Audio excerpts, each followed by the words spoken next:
अनंत ज्ञानी अनंत दर्शनी वितराग परमात्मा प्रदत्त जे श्रुत ज्ञान આપણને પ્રાપ્ત થયું છે એ શ્રુત જ્ઞાનના આધારે આજનો જે આ કાર્યક્રમ આજનું જે જ્ઞાન સત્ર અને એનું આયોજન કરવામાં આવ્યું છે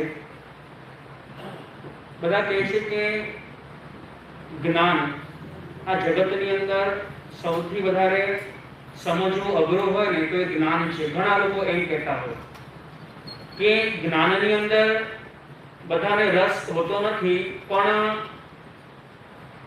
આટલી મોટી સંખ્યામાં ઉપસ્થિતિ આજના દિવસે અહીંયા એ બતાવે છે કે આજે જ્ઞાનમાં ઘણા બધાને રસ છે.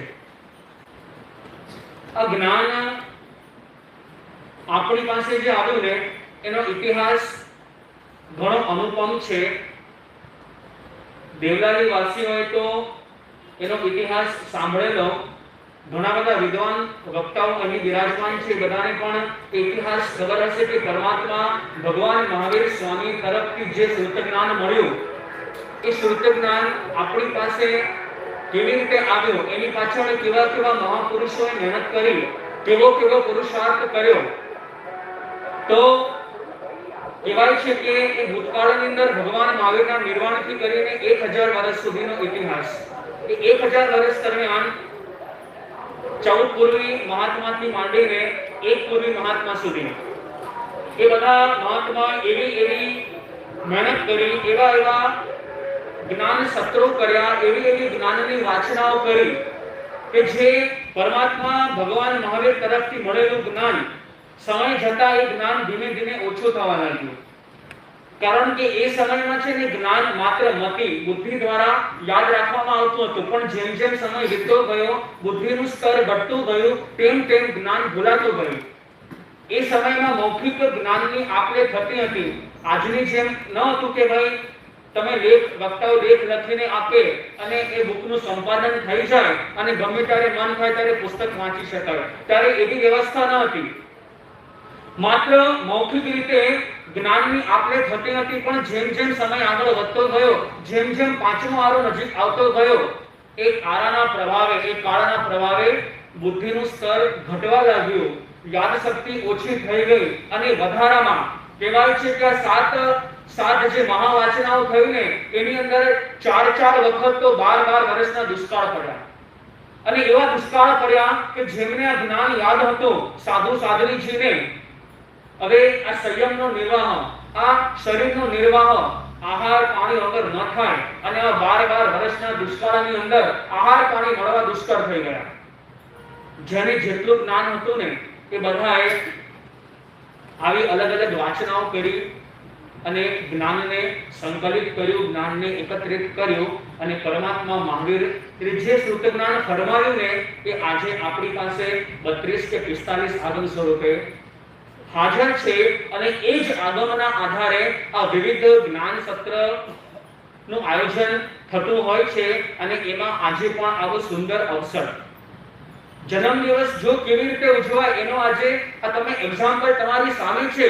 આજના સમયની અંદર લોકો જન્મદિવસ ઉજવવા માટે હજારો લાખો કરોડો રૂપિયા ખર્ચી નાખે, મનોરંજન કરે, પાર્ટીઓ કરે, પણ આજના જન્મદિવસનો પ્રસંગ અને આવું જ્ઞાન સત્ર, આવા સેંકડો લોકો બેસીને અહીં જ્ઞાનની આરાધના કરે, સામાયિકની આરાધના કરે, સંગરની આરાધના કરે, તો વિચાર કરજો કે એવા આત્માના અંતરમાં જ્ઞાન પ્રતિ કેવી રુચિ હશે, કે જ્ઞાન પ્રત્યે એમને કેવો સદભાવ હશે. અને આ એક નિમિત્ત મળ્યું, આ એક આલંબન મળ્યું કે અહીંયા ચતુર્વિધ સંઘની હાજરીમાં અને એમાં પણ ઘણા વિદ્વાન કહેવાય એવા ડોક્ટર કુમારપાળભાઈ દેસાઈ જે આજના જ્ઞાન સત્રના મુખ્ય પ્રમુખ છે અને એમની આગેવાનીમાં આજનું આ જ્ઞાન સત્ર જે યોજવામાં આવ્યું, જ્ઞાન, દર્શન, ચારિત્ર અને તપ, આ છે પરમાત્માએ બતાવેલો મોક્ષ માર્ગ. એમાં સૌથી મહત્વનું જ્ઞાન છે. જ્ઞાન વિના છે ને બાકીના 3 અંગની આરાધના નહીં થઈ શકે. જ્ઞાન જીવનમાં ખૂબ મહત્વનું છે અને એ જ્ઞાન આપણામાં વૃદ્ધિ પામે એ જ્ઞાન વિશે થોડી સમજ મળે, એ જ્ઞાન પ્રમાણે આપણું આચરણ થાય ને, એના માટે આવા સત્ર યોજાતા હોય છે. અને આવા સત્રની અંદર આપ સૌ અહીં પધાર્યા છો, ઘણા બધા વક્તાઓ અહીં પધાર્યા છે. આજે જ્ઞાન સત્ર, આજનું આ પ્રથમ જ્ઞાન સત્ર, એનું પ્રથમ સેશન, અને એના જે મુખ્ય સંચાલક છે ડોક્ટર અભયભાઈ દોશી, ઘણા વર્ષોથી એમની સાથે મારી ઓળખાણ, લગભગ 2016 થી 10 વર્ષ થયા. એ 10 વર્ષ પહેલા જ્ઞાનસર વિષય ઉપર પીએચડી કરવાનું જ્યારે મન થયું, ગુરુ ભગવાન તરફથી જ્યારે આજ્ઞા મળી, ત્યારે એમની સાથે ચર્ચા કરીને એમને આ વિષય સજેસ્ટ કર્યો કે આ બેસ્ટ મારે કરવું હતું કર્મ વિષય ઉપર. પણ કર્મ વિષય ઉપર અલગ અલગ એટલા બધા સંશોધન થઈ ચૂક્યા હતા, નવું શું કરવું એના માટે ઘણું ચિંતન કરવું પડે એવું હતું. એટલે એમને સજેશન આપ્યું કે મારા સાહેબ તમે છે ને આ જ્ઞાનસાર ઉપાધ્યાય યશોદયજી મહારાજ સાહેબ અમને એનું આ લખેલું આ જ્ઞાનસાર ગ્રંથ કહેવાય છે, આખા જીવન દરમિયાન એમણે જે પણ જ્ઞાન ગ્રહણ કર્યું, આગ્રા અને કાશીમાં જેમણે 7 વર્ષ અભ્યાસ કર્યો એવા આ વિદ્વાન, અને એના અંતિમ સમય જ્યારે પાછલી વય હતી એમની, એ સમયમાં એમણે આ ગ્રંથની રચના કરી જે જ્ઞાનસાર. એમના અનેક ઘણા બધા ગ્રંથો છે, પણ એમાં અધ્યાત્મસાર, અધ્યાત્મ ઉપનિષદ અને આ જ્ઞાનસાર ગ્રંથ મુખ્ય કહેવામાં આવે છે. અને એ સમય દરમિયાન જ્યારે ચર્ચા થઈ એમની સાથે, અને એના પછી આ જ્ઞાનસાર વિષય ઉપર ઘણા બધા વિદ્વાનોએ પોતાની કલમ ચલાવેલી હતી. એમાં એક પુસ્તક મારા હાથમાં આવ્યું, જે એક મને નામ એક યાદ નથી આવી રહ્યું, એક અહીંયા પણ લગભગ હાજર છે, માલતીબેન. હા, એ માલતીબેન અને આપની સાથે હજી કોઈ એક કોઠારી છે, નામ એમનું જયંતભાઈ કોઠારી. હા, આ બંને મળીને એક લખેલું પુસ્તક, એ જ્ઞાનસાર ઉપરનું એ પુસ્તક વાંચવામાં આવ્યું. એવા અનેક બધા ઘણા બધા પુસ્તકો વાંચવામાં આવ્યા. ધીરજલાલ મહેતા, આ સુરતના પંડિતજી, એમનું લખેલું આ જ્ઞાનસારનું પુસ્તક એ હાથમાં આવ્યું. આવા અનેક લગભગ 14 થી 15 વિદ્વાનોએ લખેલા એ જ્ઞાનસાર વિષયના પુસ્તકો વાંચવામાં આવ્યા. અને એ વાંચ્યા પછી થોડું ચિંતન થયું અને સાથ મળ્યો અહીંયા ડોક્ટર અભયભાઈનો મારા વિદ્યાગુરુ છે. એ વિદ્યાગુરુ છે એને ન ભૂલી શકાય આજના દિવસે. અને એમનો ઉપકાર પણ આજે હું વ્યક્ત કરું છું કે એ જો ના હોત ને તો આજે અહીંયા સુધી અમે પહોંચ્યા ના હોત. કેટલું બધું જાણવા, નવું નવું સમજવા મળે, અલગ અલગ તમારી બુદ્ધિ ખીલવા લાગી. આવા વિદ્વાનોના સંપર્કમાં આવીએ ને આપણે તો એમ કહેવાય છે કે સાગરની અંદર પણ આપણને શું મળી જાય? સાગર મળી જાય એવું એમનું માર્ગદર્શન. અને આ 4 વર્ષ દરમિયાન વચ્ચે આવી ગયો કોરોના. એ લગભગ 1 વર્ષ 9 મહિના કે 1 વર્ષ સુધી યુનિવર્સિટીનું કામકાજ બંધ રહ્યું હતું. એમાં વિલંબ થયો. તે લગભગ 3-3 વર્ષે આ જ્ઞાનસાર ગ્રંથ પર થીસીસ રિસર્ચ કરીને જ્યારે ત્યાં સબમિટ કર્યું અને એની વાયવા થઈ ને ત્યારે જે મારી વાયવા ટેસ્ટ લઈ રહ્યા હતા ને એમાંથી આજે અહીંયા 2 જણા તો હાજર છે. એક સેજલબેન કે ત્યારે હતા અને એક અભયભાઈ, અને હજી બીજા 2 હતા, મને ધ્યાનમાં નથી કોણ હતા. એમણે મારી વાયવા લીધી હતી અને ત્યારે અમુક એમને પ્રશ્નો કર્યા હતા અને પ્રશ્નોના સંતોષકારક એમને તરત જવાબ મળ્યા. અને એના પછી એમણે યુનિવર્સિટીની અંદર આ થીસીસને પાસ કર્યો હતો. તો આવી રીતે જ્ઞાનસાર વિષય એક એવો વિષય છે ને જે દરેક જઈને એક વખત વાંચવો જોઈએ. આજે પણ જૈન સમાજની અંદર ઘણા સંતો, ઘણા સતીજીઓ, ઘણા શ્રાવકોનો નિયમ છે કે જ્યાં સુધી આ જ્ઞાનસાર ગ્રંથનું સ્વાધ્યાય ન થાય ત્યાં સુધી મોઢામાં પાણી નહીં મૂકવાનું. જેને જ્ઞાનસાર અને જૈન ધર્મની ગીતાનું ઉપનામ આપવામાં આવ્યું એવો જ્ઞાનસાર ગ્રંથ, એક નાનકડી ખાલી હું તમને વાત કરું એની, કે આજે આ જે જ્ઞાન સત્ર અહીંયા યોજવામાં આવ્યું છે ને, અને એ જ્ઞાન સત્ર યોજવા દ્વારા જે અલગ અલગ વિષય ઉપર આપણને લેખ મળે, અલગ અલગ વિષય ઉપર જ્ઞાન મળે, એ સંશોધન કેવું હોય, આ વિદ્વાનોની બુદ્ધિ કેવી હોય એનો આપણને ખ્યાલ આવે. આ યશોદયજી મહારાજ સાહેબ અને એમના ગુરુ, કોણ ગુરુ એમના? બોલો, એમના ગુરુ કોણ? નય વિજયજી. ગુરુ શિષ્યની જોડી. 7 વર્ષ આ આગ્રા અને કાશીનો અભ્યાસ કરીને જ્યારે પાછા અમદાવાદ આવી રહ્યા હતા ને, રસ્તામાં એક નાનકડું ગામ આવે. એ ગામમાં રોકાયા. સાંજનો સમય થયો, પ્રતિક્રમણનો સમય થયો, પ્રતિક્રમણ પૂરું થયા પછી અમુક શ્રાવકો આવ્યા, એમને સાંભળેલું હતું કે આજે આપણા અહીંયા વિદ્વાન મુનિરાજ પધાર્યા છે, ખૂબ જ્ઞાન લઈને આવ્યા છે, જબરદસ્ત એમની બુદ્ધિ છે, ચાલો આપણે એમના જ્ઞાનનો લાભ લઈએ. એમાંથી 8-10 શ્રાવકો ત્યાં આવ્યા અને એમને જ્ઞાનની ચર્ચાનો લાભ લેવા લાગ્યા. થોડું જ્ઞાન પીરસ્યું એમણે. એમાંથી છે ને એક શ્રાવક એવા હતા ને જેને એમ લાગતું હતું કે મારા જેવું જ્ઞાન છે ને કોઈના પાસે નથી. જ્ઞાન હોવું સાથે અહંકાર હોવો આ અજ્ઞાનની નિશાની છે.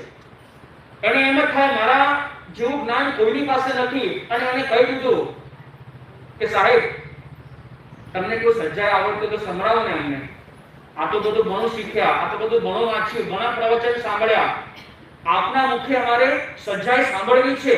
અને ઉપાધ્યાય યશોદજી મહારાજ સાહેબની ઉંમર હજી નાની, હજી અભ્યાસ કરીને આવી રહ્યા હતા, અને સહજ ભાવથી કહી દીધું ભાઈ મને છે ને સજ્જાઈ આવડતી નથી, હું આવું કાંઈ શીખ્યો નથી.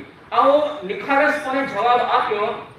બીજા દિવસ સવારે ખબર નહીં એક ખૂણામાં બેસી ગયા, એક કાગળ ને પેન લઈને કંઈક લખવા લાગ્યા. ગુરુ ભગવાન તો જોઈ રહ્યા છે, ગોચરીનો સમય થઈ જાય, એને ન બોલાવે, એને ડિસ્ટર્બ ન કરે, કારણ કે ખબર હતી કે મારો આ યશો વિજયજી આજે કાંઈ સારું સમાજને આપવાનું છે. એ કાંઈ જ ન બોલ્યા, એને કામ કરવા દીધું, અને સાંજ પડી. ફરી પાછો પ્રતિક્રમણનો સમય થયો, ફરી પાછા પેલા શ્રાવકો આવ્યા, પ્રતિક્રમણ પૂરું થયું. આજે સામેથી યશોજીએ કહ્યું ચાલો સજ્જાઈ કોને સાંભળવી છે જરા અહીંયા આવી જાઓ. બેઠા, સજ્જાઈ એની શરૂઆત કરી. 10 મિનિટ થઈ, 15 મિનિટ થઈ, 20 મિનિટ થઈ, અડધો કલાક થયો, કલાક થયો.